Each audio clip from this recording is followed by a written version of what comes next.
100 bicycle से ऊपर जितने भी सेल करते जाएंगे आपका प्रॉफिट में एडिशन आता जाएगा। आप अगर 402 बाइसिकल सेल करेंगे तो आपका प्रॉफिट कितना होगा, 200 और ऐड हो जाएगा, तो फिर वो आपका प्रॉफिट $400 बन जाएगा। और अगर आप एक और सेल करेंगे तो वो 600 पे चला जाएगा, $200 और ऐड होता जाएगा। और अगर आप 404 सेल कर देंगे तो आपके पास ये 800 हो जाएगा। सो आप 500 पर पहुंच गए तो आपने कितना किया, $20,000। सो यही चीज आपको बताई जा रही है कि after the point of break even bikes sales you will get earning your profit. Profit आपका फिर बढ़ता जाएगा, इंक्रीज होता जाएगा प्रॉफिट आपका। So what is a contribution margin approach? The break-even point can be defined either as the point where total sales revenue equals total expenses. Total expenses means your both type of expenses, variable expenses and fixed expenses. क्योंकि आप जब expense की बात करते हैं तो expense में आपके पास बेसिक दो टाइप्स हैं, वेरिएबल और फिक्स्ड। और फिक्स्ड का मतलब that will remain fixed whatever the sales level you have, whereas in the variable expenses are increased or decreased with the level of sales. Sales बढ़ेंगी तो variable expenses आपके बढ़ेंगे, sales कम होंगी तो आपके variable expenses in total कम होते रहेंगे।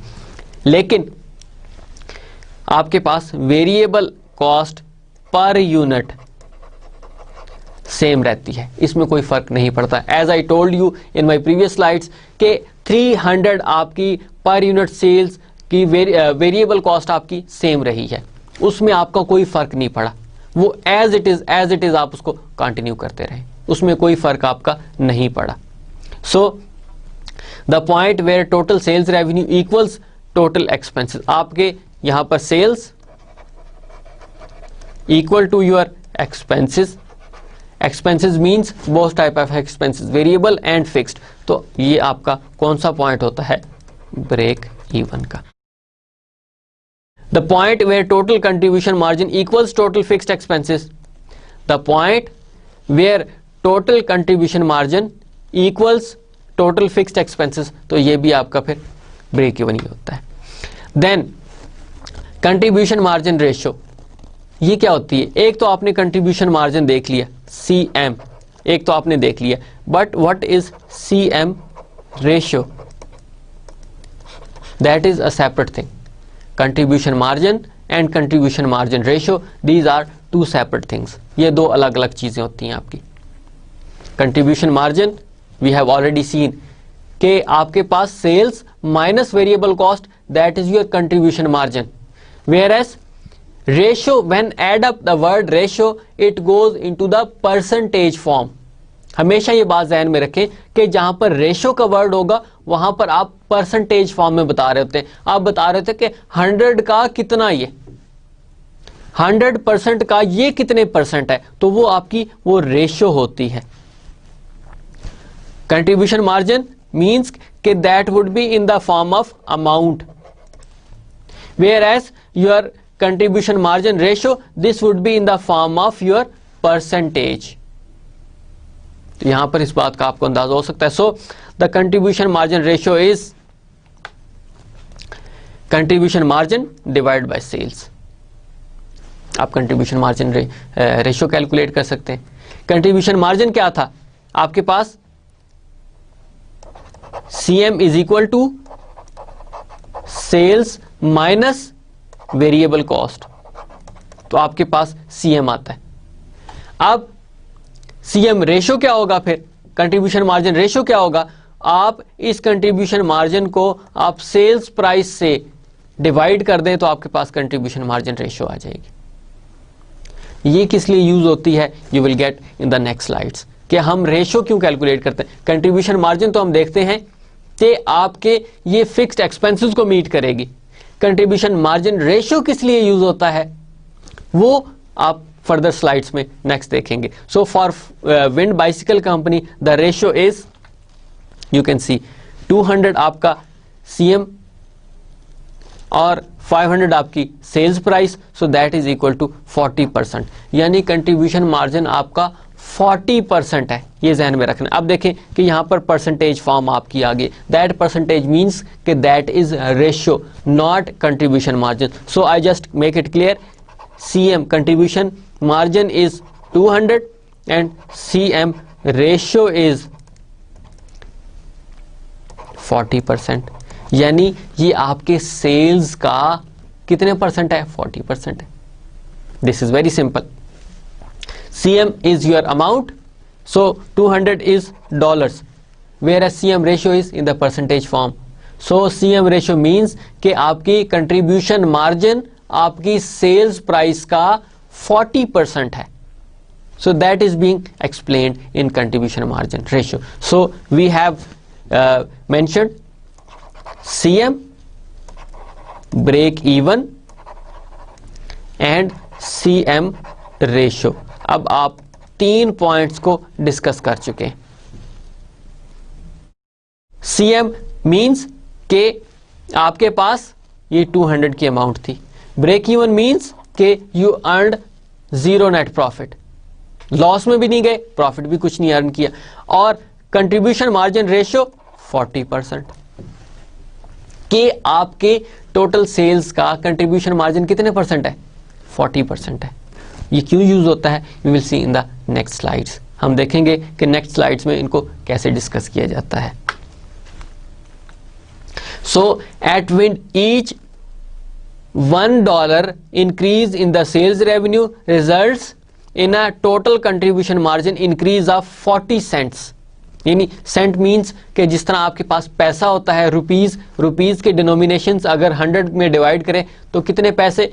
100 पैसे होते हैं। तो सेम $1 में आपके 100 सेंट्स होते हैं। क्योंकि हम ये सारा फॉरेन बुक्स हैं, अमेरिकन बुक्स हैं, उनसे ले रहे हैं, तो यहाँ पर डॉलर ही यूज किया जा रहा है। So I am using again the dollar instead of rupees. So वो कहता है कि आपकी अगर $1 सेल्स में इंक्रीज आता है तो आपके 40 सेंट्स में इजाफा होता है, 40 cents of your contribution margin में इजाफा होता है। So if sales increase by $50,000, if your sales are increased by $50,000, what will be the increase in the total contribution margin? आपके टोटल कंट्रीब्यूशन मार्जिन में कितना इजाफा होगा?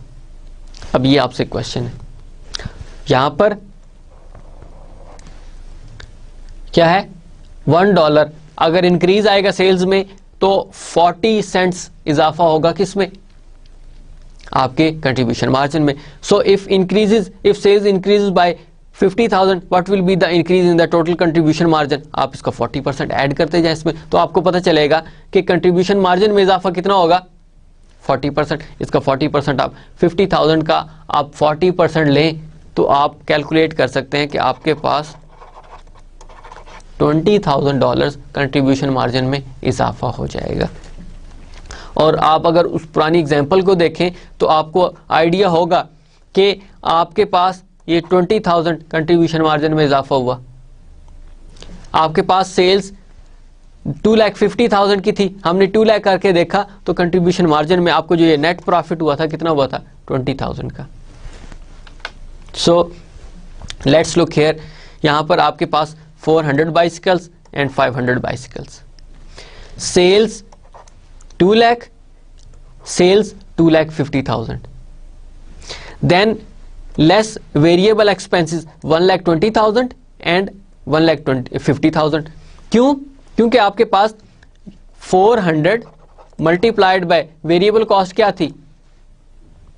आपके पास 300 मल्टीप्लाई करें तो that is equal to 1,20,000 and 500 multiplied by variable cost आपके पास 1,50,000 अमाउंट आती है। आपने माइनस किया तो यहां पर 80,000 is your contribution margin in 400 bicycle sales and 1,05,000 bicycle sales and less 80,000 of your fixed expenses from both. So here is a point of your break even in 400 bicycles and 20,000 in the 500 bicycles. That is your net profit. Profit अब आपका कितना हुआ? 20,000 का. So 50,000 increase in the sales revenue is because of this point कि आपका 50,000 अगर sales में इजाफा हुआ तो आपके नेट प्रॉफिट में कितना इजाफा हो रहा है? 20,000 का. यहां पर अब आप डिफरेंस देख सकते हैं जो हमने लास्ट एग्जांपल में देखा था कि आपके पास अगर $1 में इंक्रीज आता है सेल्स में तो आपका जो कंट्रीब्यूशन मार्जिन है उसमें कितना इजाफा हो जाएगा? 40 सेंट्स का. और वो हमने किसके थ्रू चेक किया? कंट्रीब्यूशन मार्जिन के थ्रू. और वो हम प्रूव कर रहे हैं इस एग्जांपल में कि if your sales is 2 lakh and 2,50,000, दरम्यान में डिफरेंस कितना आ रहा है? 50,000 का. अब ये जो सेल्स में 50,000 का डिफरेंस आया है, आपके पास यहां पर कंट्रीब्यूशन मार्जिन में भी 20,000 का डिफरेंस आ गया और वही 20,000 आपका नेट प्रॉफिट पे आपको ले गया. तो अब आपके पास अगेन आई एम रिपीटिंग कि आपके पास CM, break even and CM ratio, ये 3 है. और हम अब प्रूव कर रहे हैं सीएम रेशियो के थ्रू कि आपके पास 50,000 का इंक्रीज आया आपकी सेल्स में तो आपके कंट्रीब्यूशन मार्जिन में कितना डिफरेंस आया? 20,000 का. और वही कंट्रीब्यूशन मार्जिन आपको नेट प्रॉफिट पर लेके गया और नेट प्रॉफिट भी उसने उतना ही इंक्रीज कर दिया. We are more concerned about contribution margin, we are not concerned about net income. हम सिर्फ कंट्रीब्यूशन में देख रहे हैं कि आपके 50,000 सेल्स में इंक्रीज आया तो कंट्रीब्यूशन मार्जिन में 20,000 का इजाफा हो गया. That was increased with the 20,000. सो यहां पर हमने उस चीज को देखा हुआ है. सो हियर यू कैन सी वो आपके पास जो कंट्रीब्यूशन मार्जिन बताया गया था, they have provided you with this detail कि a 50,000 increase in the sales revenue results in a 20,000 increase in contribution margin. फर्क इसका 20,000 का ही है. आपने इसको चेक किया किस तरह? 50,000 मल्टीप्लाइड बाय 40%, ये आपने यहां पर कैलकुलेट करके देखा है तो आपके पास ये 20,000 का इसके दरमियान ये डिफरेंस आ रहा है. That is 20,000. So you can see the difference. और ये आपको कंट्रीब्यूशन मार्जिन रेशियो के थ्रू पता चल रहा है कि आपने किस तरह इंक्रीज या डिक्रीज किया कि जिससे आपका जो एक कैलकुलेशन थी आपको पता चल गई. आपको पता है कि जितनी भी मोबाइल कंपनीज हैं वो हर फ्रेंचाइज पे, आपके पास यूफोन है उसकी फ्रेंचाइज, आपके पास मोबिलिंक उसकी फ्रेंचाइज, जोंग उसकी फ्रेंचाइज, टेलीनॉर उसकी फ्रेंचाइज. अब ये कंपनी काम कर रही है तो वो कहते हैं कि आपने कितने मोबाइल के कार्ड्स सेल करने हैं कि आप इतने प्रॉफिट पर पहुंच जाएं. आपने आप स्टार्ट कर रहे हैं, फ्रेंचाइज स्टार्ट हुई है तो वो कहते हैं कि आपका स्टार्ट का काम क्या है कि you must reach at your break even. तो आपने कितने मोबाइल के कार्ड सेल करने हैं कि आप इतना प्रॉफिट अर्न कर लें या आप इतने ब्रेक इवन पर पहुंच जाएं.